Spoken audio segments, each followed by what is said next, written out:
Buenos días, jóvenes. Este es el tema, hoy día es el último tema que tenemos de la materia y se llama antinomia jurídica o contradicciones normativas. Esta está conceptualizada como la situación en que dos normas jurídicas pertenecientes a un mismo sistema jurídico que concurren en el ámbito temporal, espacial, personal y material de validez atribuyen consecuencias jurídicas incompatibles entre sí a cierto supuesto fáctico y esto impide su aplicación simultánea. Cuando nosotros hacemos referencia a un mismo sistema jurídico, en este caso hacemos referencia al sistema jurídico mexicano. Cuando decimos en el ámbito temporal es en el tiempo. Cuando señalamos en el ámbito espacial nos referimos a territorio. En el ámbito personal a las personas a quien va dirigido la norma. Y en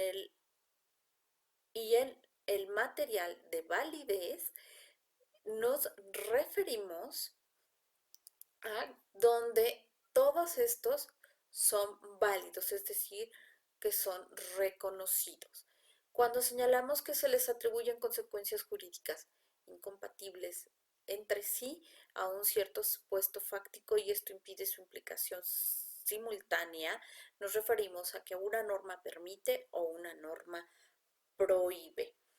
Las normas, tenemos dos tipos de normas, son las normas de conducta, que son contenidos significativos que correlacionan casos genéricos con soluciones normativas, en la que los casos genéricos son entendidos como tipos de eventos o estados de cosas definidos por una cierta propiedad y las soluciones normativas son asimiladas con la modalización deóntica de acciones como base en los caracteres deónticos permitido, prohibido o obligatorio.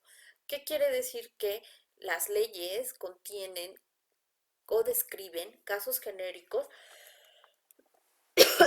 con soluciones normativas, es decir, un caso que se plantea un caso de manera general con una solución normativa.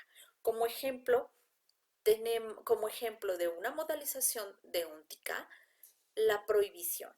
Y así se dice en el Código Penal que es que comete el delito de homicidio aquel que prive de la vida a otro.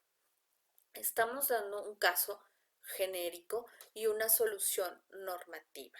Es decir, que estamos regulando o se está regulando el homicidio a través de una descripción de un caso. Otros enunciados normativos se refieren a que son contenidos significativos que, pese a no expresar normas en sentido estricto, suelen tener efectos jurídicos y nos dan como ejemplo los enunciados en las definiciones legales, en las presunciones jurídicas, en las normas de competencia, en las disposiciones derogatorias, en las normas interpretativas, en las normas de reempleo, entre otras, ya que estos enunciados se caracterizan por no tener un modalizador deóntico. Es decir, que en estas normas no alcanzamos a percibir la modalización deóntica de las acciones. Es decir, si se están permitidas esas acciones, si están prohibidas o son obligatorias. Los principales criterios sugeridos por la dogmática para la identificación de las antinomias son las siguientes. Primero, que las leyes presenten una igualdad de materia, identidad de destinatarios y una incompatibilidad entre los fines de la nueva y la antigua ley. Esto ocurre cuando una ley anterior, una ley antigua, permite algo y otra ley, y la nueva ley, la que se dicta hoy día, lo permite. Ponemos un ejemplo. Si anteriormente se permitía que se consideraba la edad, la mayoría de edad a los 21 años, a partir de 1968, la mayoría de edad es a los 18 años. Tenemos una igualdad de la materia, que es la materia civil, identidad de destinatarios, aquellas personas que tienen 21 años o 18 años. La incompatibilidad entre los fines de la nueva y la antigua ley. La antigua ley establecía que ya se consideraban aptos para algunas circunstancias que los ciudadanos podían hacer.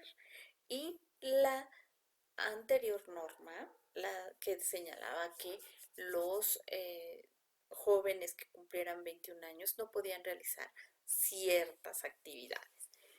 Segunda, que se presenta una incompatibilidad entre los preceptos, sistemas y criterios de las normas en cuestión.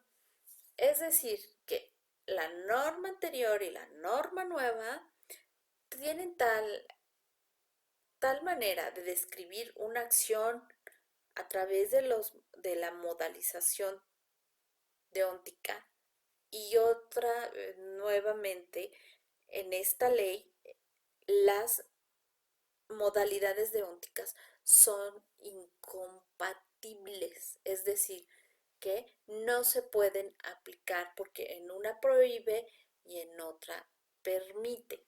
Que la incompatibilidad se dé tanto entre los textos de las leyes como en los principios que las inspiran y se deducen. Es decir, que esas leyes, la antigua y la nueva, sean incompatibles por los textos de las leyes, es decir, que en su mismo texto no se establezca qué principios las inspiran y qué se debe de deducir de ellas. Es decir, por qué se inspira o por qué se crea una norma, esta norma, la del día de hoy, y qué tenemos que deducir sobre ella, si esta permite, prohíbe u obliga. Y si en la otra norma no advertimos exactamente qué es lo que inspira y qué es lo que se debe deducir de ellas, estas normas se encuentran en una incompatibilidad que no permiten su aplicación. Que se aprecia una incompatibilidad sustancial entre los contenidos de la nueva y los contenidos de la antigua ley. Esto quiere decir que sea tal la modalización deóntica de las normas que no, que se aprecie que no se pueden aplicar porque en una permite, en otra prohíbe, en una obliga y en la otra prohíbe. Que la inconsistencia sea de tal magnitud que a partir del lenguaje específico de ambas no pueden ser obedecidas simultáneamente. Es decir, al confrontar las disposiciones se aprecia la imposibilidad de aplicar simultáneamente ambas normas. Aquí una norma tiene que ser excluida porque no se pueden obedecer de manera simultánea. No puedes obedecer y no puedes permitir. A esto se llama una inconsistencia en el lenguaje. Que en una se permita, por ejemplo, matar y en la otra se prohíba matar. Son incompatibles. Que la incompatibilidad se produzca porque la política de las leyes se hace imposible su aplicación conjunta. Hay normas que no se aplican por la política pública que no hacen posible que la aplicación sea en conjunto. Por ejemplo, tenemos normas que regulan la voluntad anticipada, pero estas normas de voluntad anticipada no se podrían aplicar si la política de las leyes, la política en la que se establece que solo ciertas normas están permitidas aplicarse porque se consideran a favor de la sociedad. Hoy día las normas de voluntad anticipada se aplican solo para aquel que quiere hacer uso de estas a nivel sistema jurídico. Aún en algunos estados, esta norma de voluntad anticipada está en incompatibilidad o en contradicción con la Constitución, en donde se señala que, bueno, que todos tenemos derecho a la vida y no todos tenemos derecho a que tenemos derecho a una vida plena, y no se establece en la Constitución también que esa voluntad anticipada, que la voluntad anticipada, bueno, es como uno desea, se, como uno desea morir cuando se tiene una enfermedad muy grave o que se encuentra uno en esa enfermedad ya terminal. Que las leyes dispongan consecuencias jurídicas incompatibles en el mismo hecho específico. Que en una norma, en una norma nos diga que por tal delito tenemos que aplicar la pena capital y por el mismo delito tenemos que aplicar la pena de prisión perpetua. O cumples una o cumples la otra. Ambas no se pueden porque son incompatibles. Los criterios de resolución. El criterio jerárquico, según el cual la norma de rango superior prevalece en caso de conflicto sobre la del rango inferior. Siempre se va a aplicar la norma superior. En este caso, si se da el conflicto con la norma superior de máxima del Estado, que es la Constitución, y una norma de rango inferior, prevalece la de rango superior. Por ejemplo, en aquellas, la Constitución nos señala que para que, no, que se nos prohíbe la discriminación y nos da cierto catálogo sobre la discriminación, y un concepto que salta mucho es la dignidad humana, ¿no? Hay normas de rango inferior que no están considerando a la dignidad humana como una característica o como algún modo de discriminación. Entonces, lo que, lo que prevalece es lo que la Constitución nos señala, que es una discriminación por dignidad humana. El criterio cronológico para solucionar una antinomia nos dice: en el caso de que se den dos normas incompatibles promulgadas en momentos distintos, prevalecerá la posterior en el tiempo. ¿Qué quiere decir? Hay normas anteriores que causan o que están regulando consecuencias jurídicas negativas a un determinado hecho, y la nueva norma establece circunstancias más favorecedoras, y entonces la que se aplica es la posterior al tiempo. Por ejemplo, anteriormente la Constitución señalaba la pena capital. Hoy día nuestra Constitución no señala la pena capital. Hay normas, por ejemplo, las castrenses, que permiten o que tienen ya establecida la pena capital. ¿Cuál es la que vamos a aplicar? Es la posterior, la Constitución o la reforma de la Constitución que fue dada en 2001, en donde ya la pena capital estaba derogada, es decir, ya no se aplica. En consecuencia, en las normas de carácter castrense, la pena capital no se aplica. El criterio de especialidad. Si se produce un conflicto entre una norma general y otra especial con respecto a la primera, prevalece esta última.